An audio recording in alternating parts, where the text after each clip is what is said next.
புறாவுக்கு உடல் தந்து புகழ்பெற்ற மன்னவனின் வரலாற்றை, தேர்காலில் மகனையிட்டு நியாயம் காத்த மனுநீதி சோழனது பெருங்கதையை, நீதியின் இலக்கணமாய் பெற்ற பெருமை கொண்ட திருமாவளவ கரிகால சோழனது பூம்புகாரே எனது ஊர். பெருவணிகன் மாசாத்துவானின் மருமகள் நான். என்னுடைய பெயர் கண்ணகி.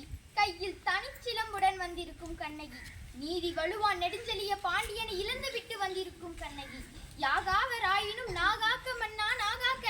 யார் கல்வன்? என் கணவரா கல்வன்? இல்லை இல்லை இல்லை, அவரை கல்வன் என்று குற்றம் சாட்டிய கயவர்களே கல்வர்கள்.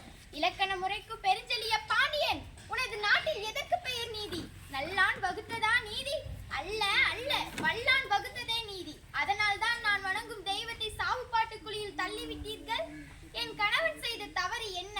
என் கணவன் கையில் இருந்தது கோப்பெருந்தேவியின் சிலம்பல்ல, கோவலனின் தேவியாகிய என்னுடைய சிலம்பு. கோப்பெருந்தேவி